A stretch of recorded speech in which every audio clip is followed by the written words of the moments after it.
So today we will be dealing with general linear regression model or the multivariable regression model. Okay, and the multivariable regression model looks something like this.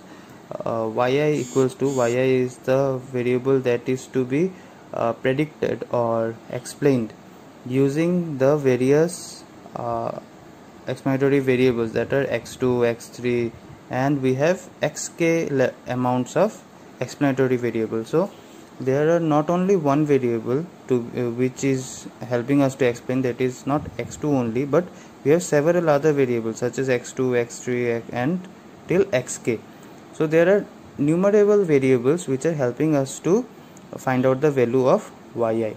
Okay, beta 1 is the intercept coefficient which basically captures the or represents the mean effect of the excluded variables. In spite of including several variables into the model, there might be some variables which are left out. Okay, so the average impact of those variables upon y is captured by the intercept term. Okay, then beta 2, beta 3, beta k, these are basically the slope coefficient, and they capture the marginal impact of x2, then marginal impact of x3. Say beta 2, it captures the marginal impact of x2 upon y, means if there is a change in x2, then how much amount of y will change. If there is a 1 unit change in x, then how much amount of y will change is depicted by x2 beta 2. Similarly, if there is a 1 unit change in x3, then how much unit of y will change is depicted by beta 3. Okay, so these are the slope coefficient shows the marginal impact of the different explanatory variables, and uy is basically the disturbance or error term, and it basically is a substitute for the excluded variables. Okay, and for human errors. So basically in this model, we in spite of being very careful regarding calculation of yi using the model, we might make some mistakes. So in order to make provision for the human errors, this ui term is used in the model. Okay, so this ui term is used for representing the excluded variables, then for making provision for human error, then to make provision for psychological differences between different individuals. Okay, now let us elaborate the model. In single line it is given as this. Okay, now let us change or substitute the value of I with 1. So y1 equals to beta 1 plus beta 2 x21. So in places of I, that it was I over here, we have written 1. Okay, so in places of I, in the first line we will write 1 1 1. Okay, then in the second line, that is the second regression line, we will replace the value of I with 2. Then for the third we will replace the value of I with 3, and it will go on until we replace the value of I with n. Okay, so there are n numbers of variables that are to be found out, or that there are n numbers of variables that are to be explained. Okay, and those n numbers of variables are to be explained by k numbers of variables. Okay, so there are n numbers of explained variables and there are k numbers of explanatory variables, and as there are k numbers of explanatory variables, there are k numbers of slope coefficient even.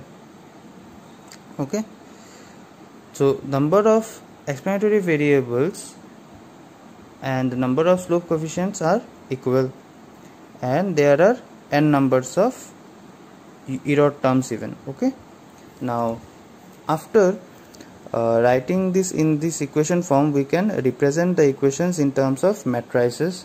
So this will be the vector of explained variables. There are n number of explained variables and they have been written in a column format.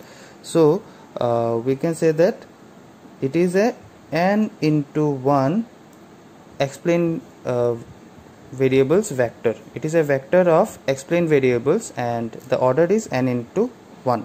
Okay, then these parts of the equation is written over here, and the rest part it is here, there will be a plus. The rest part, that is only the error terms, have been written in a separate vector. So as there are n number of error terms, so the order of the vector of error term is written as u into 1. Okay, now we have to separate the beta coefficients or the slope and the intercept coefficients from the variables, explanatory variables. This will be done in the next step. See, y has been written, the vector of y or the explanatory variable has been written as it is. Then only the explanatory variables are written over here, and their slope coefficient and the intercept have been written over here. Okay, so basically what we are doing, we have beta 1 in the first place of every equation, and the coefficient of beta 1 or the the coefficient of beta 1 is 1. Okay, so the coefficient of beta 1 was 1, so it is written over here 1 1 1, and beta 1 is written over here. So then in the next line we have coefficient of beta 2 as x2 1, x2 2, x2 n. So the coefficient of beta 2 is written as over here x21, x22, x2n, and beta 2 is written over here. Okay, so in this pattern we will distribute the equation. Okay, now this can be represented while doing the sum. It will be very difficult for us to rewrite these matrices again and again, so we will represent them using different capital letters. Okay, so the first vector is represented by y, capital Y, and the order is written over here. Then the second matrix is written as x, capital X. Okay, this is the beta matrix is written as beta, and the error vector has been written as u. Okay, along with their orders. So it is preferable to write the or represents this vector in terms of alphabet. However, you have to mention their order. Okay, without mentioning their order they will simply look like an alphabet, so it is preferable to rewrite or to write them along with their order. Then this is basically the equation form of the multivariable regression model, and over here none of the all the letters are basically implying a vector or a matrix. Okay, now the assumptions of the model. Now just like the simple linear regression model, the first assumption is expectation of the error term equals to 0. However, over here the error term is a error vector. Okay, so expectation of the entire vector will give you 0 0's a null vector. Okay, now let us deal with the second assumption of the multivariable regression model. According to the second assumption of the model, expectation of the square of a error terms gives us sigma square into identity matrix. Okay, so basically this is a square term. However, as the error terms over here is a vector, for getting a square term or multiplying a error term with itself, we have to use a transpose. Therefore the square has been written in this format, u into u transpose. Okay, so basically this thing and this thing are the same term. Okay, so let us try to understand with an example. If you are given this vector 1 2 as a vector and you are asked to find out the square, so if you multiply it with the same vector, the order rule will not satisfy. Okay, it is a 2 into 1 vector, it is 2 into 1 vector, though these two numbers are not matching. Okay, so multiplying two vectors without transposing cannot be used to find out the square of the vectors. Okay, so if you want to find out the square of the vectors, we have to multiply the vector with its transpose, then only multiplication is possible. So this is the thing that we have done. We have, in order to find the square of the vector, what we have done, we have just transposed the vector, the vectors of error term, and it gives us sigma square identity matrix. Okay, so this assumption basically implies that the variance of the multivariable regression model is sigma square, and it implies homoscedasticity. Okay, so the homoscedasticity property which existed in simple linear regression model also exists in this model. And estimation of the product of two different error terms. Okay, if ui is multiplied with itself, then we will get sigma square. However, if ui is multiplied by uj, and if we take the expectation of that product, then we will get 0. It implies no autocorrelation or 0 autocorrelation. So this property or this concept of autocorrelation will be done in the next chapter. For now, just you have to remember that multiplication of a error term with itself and taking its expectation will give us sigma square. Okay, the expectation of the square of a error term will give us sigma square, whereas expectation of the product of two different error term will give us 0.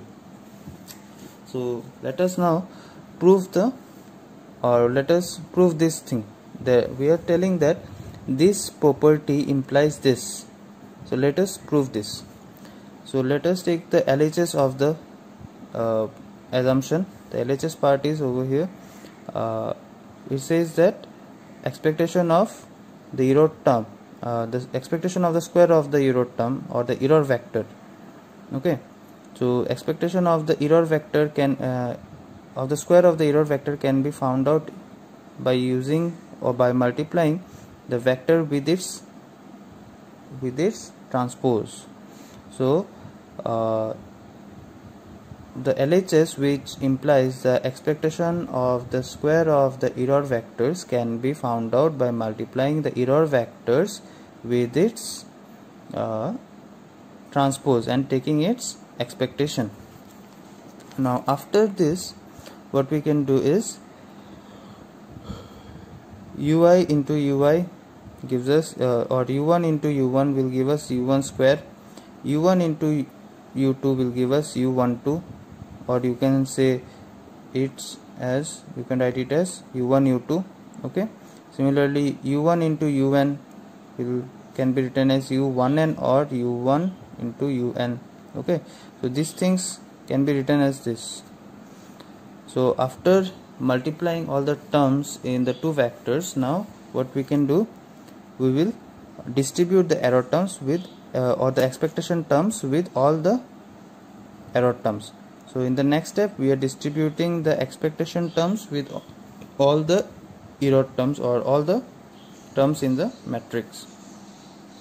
Then let us move to the RHS part. Now RHS equals to sigma square into identity matrix. So sigma square into identity matrix looks something like this. Now if we multiply the sigma square with the identity matrix, we will get this. Okay, only the diagonal element will consisting of 1 will be replaced by sigma square, and the non-diagonal element will stay as 0. Now if we put the LHS equals to RHS in the next step, what we see is that the diagonal elements are basically expectation of the error terms, square of the error terms. Okay, So the diagonal elements are expectation of the square of the error terms, and these diagonal elements are basically equal to sigma square, sigma square, sigma square, whereas the non-diagonal elements expectation of the product of two different error terms are equals to 0, 0, 0, 0. So this implies this the expectation of the square of the error terms equals to sigma square, that is, it satisfies the property of homoscedasticity. And lastly, expectation of the product of two different error terms equals to 0, that means it satisfies the assumption of no autocorrelation. There are several other assumptions as well, but however we will only use assumption number 1 and assumption number 2 in deriving the different proofs. Okay, so give much attention on the first and the second assumption. Now let us move to deriving the estimators or estimation of the multiple linear regression model by using OLS. So OLS can also be used to find out the estimators. Okay, so basically we will be trying to find out the values of or the formula of beta, just in case of just like in case of CLRM, that is classical linear regression model, we have used OLS to estimate the value of alpha cap and beta cap. We will be using the same OLS method to find out the value of beta cap over here. Okay, so this is the model. We have already stated or explained how it can be represented by single letters. Okay, now these letters are basically implying a vector. Okay, and then in the next step what we are doing, we are taking the expected or the predicted format of this equation. So in the predicted format or the expected format, we have y cap equals to x into beta cap. We do not include the error term in the predicted or the expected format. And then what we will do, we will just multiply the we will just take the difference of the actual and the predicted regression line to find out the residual. Okay, so this is basically the actual regression line and this is the predicted or estimated regression line. The difference between them, obviously what will happen is that suppose the value of the actual y is 100 and after prediction the value of y cap turns out to be 80. Now obviously we cannot predict a 100% level of y, so there will be some amount of discrepancy. Okay, so that discrepancy or that difference between the actual and estimated value is basically the residual term or residual term. Okay, that is denoted by u cap. So we derived u cap by getting the difference between y and y cap, or the actual value of y or the expected value of y or estimated value of y. Now what we will do, we will replace y cap with x beta cap from this equation 2. We will use equation 2 to replace y cap by x beta cap. Okay, so we have derived that u cap is basically equals to y minus x beta cap.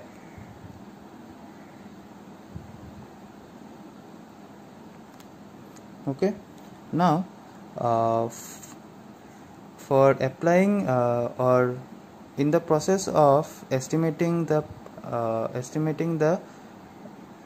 beta coefficients, or in order to predict or find the value of beta cap through OLS, what we have to do, we have to reduce the residual sum of square, or we have to minimize the residual sum of square with respect to beta cap.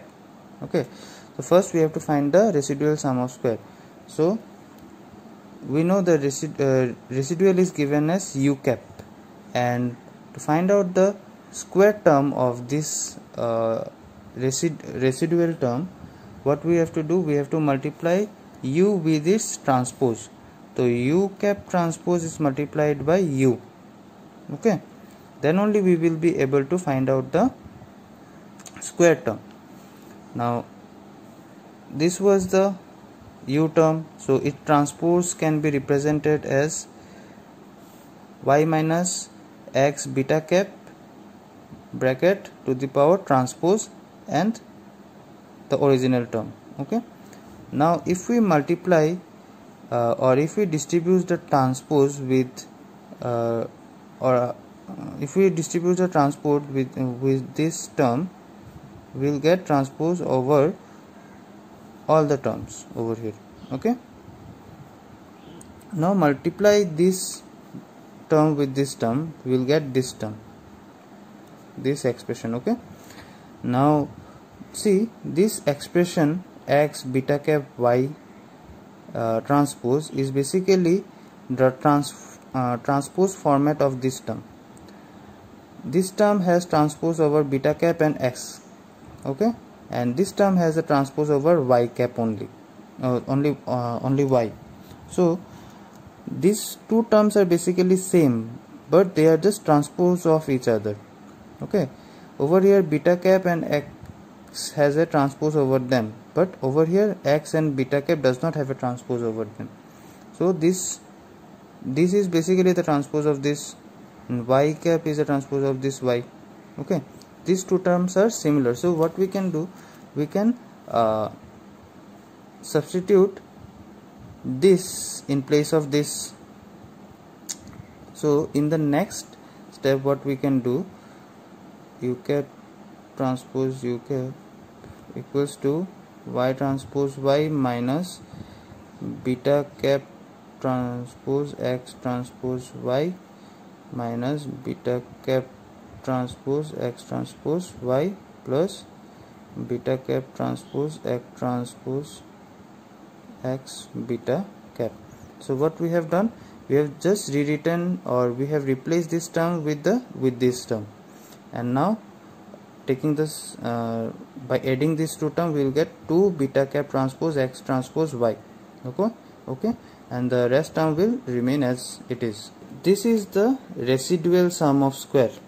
Okay, so this is the residual sum of square part, and now we have to minimize this equation with respect to beta cap in order to find out the value of beta cap.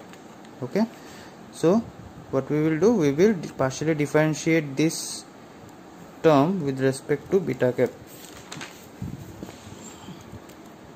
This is done over here, and partially differentiating this term with respect to beta cap will obviously give you 0, because this term does not have any beta cap over here, and partially differentiating this and this term will give you this term. So I will recommend you to memorize the derivative term of these two terms. If you go for showing how this term has been differentiated and we have arrived to this term, okay, it will take this much of derivation. Okay, so in order to save time in the exam, just memorize that this term is gives you this, and differentiating this term with respect to beta cap will give you this. Okay, now by simple simplification, and we will arrive at this, which says that beta cap equals to x transpose x to the power inverse into x transpose y. So this is basically the value of beta cap in case of multiple regression linear model.